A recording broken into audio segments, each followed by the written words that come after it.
Textbooks or ebooks? You decide.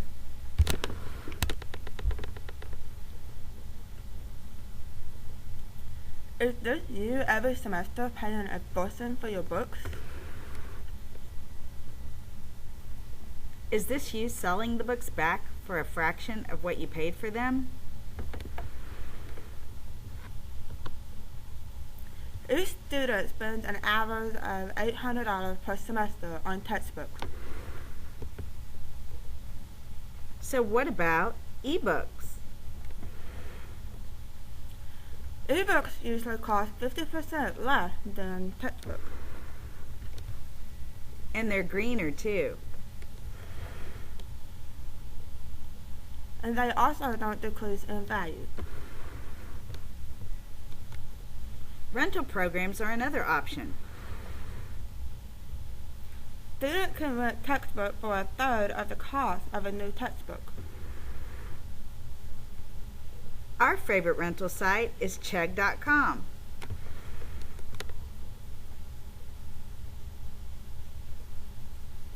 We interviewed Mr. Ryan Catlin, the director of the University Bookstore. Workbook, software, internet access codes where one chapter is available only online. These have been, I don't want to say they're tactics, but this is what we've seen as the middleman. Yeah. More and more of these books, especially the large adoptions, are going to bundles, packages of bundles. It drives the prices of the bundle through the roof. Yeah. Students tell us they didn't use these pieces. You know, I didn't even use the workbook. I didn't need this. You know, I didn't need that. It's a rip-off. Why are y'all doing this? If a student buys a package and has to return it to me, I can only return it to the publisher if it's unwrapped. So if they break that bundle open, now I've got a serious customer service issue because I have a kid that bought a $250 package. He's just dropped the course, which a lot of students do, drop an ad. Now I've got a problem. Can I put that back together? Has he opened the internet access code? Because once it's been opened, it can't be reused, and suddenly I'm on the point for it. And you know, we want to side with the student, get the student out of the situation, but it creates a real bad point.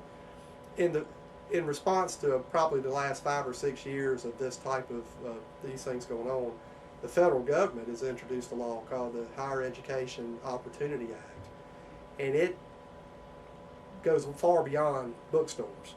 But the effect to bookstores and the benefit for students at university campuses is it addresses these issues of bundles, and it's directing publishers to make the pieces of the bundles available separately and leave it to the bookstores and ultimately the student on what piece or part of that he wants to purchase. So in theory, it's going to break these bundles. There'll still be some. And some faculty will still adopt bundles because the faculty is going to use the workbook or test out of some piece or part of it or use the internet access code. Right. But it's a federal declaration that we're aware this is an issue. It's getting out of hand. It's driving up the cost of education. Federal government is loaning money to a lot of students, so ultimately our tax dollars are paying for these more expensive books. So this is the way they're going to respond, and I like it. It's also going to require us to post information quicker for students to have book prices available at the time of registration. That's a big deal. Yeah. So I think in April when y'all register for fall, you won't have to wonder, well, that class, so I know this is going to cost me this, but how much are the books? Yeah. We're going to have to post by then on our website the prices. Then you can go look and say, oh, well, the course costs this, well, the books cost this. Okay, I can afford that, I'll take it. So those are two great things that law is going to do for students regarding their bookstores, or at least their textbooks. And we're working to be sure we're compliant with that. We have to be compliant. We would be anyway. So we're going to be compliant with that, and hopefully South students will benefit from it. Okay. Okay.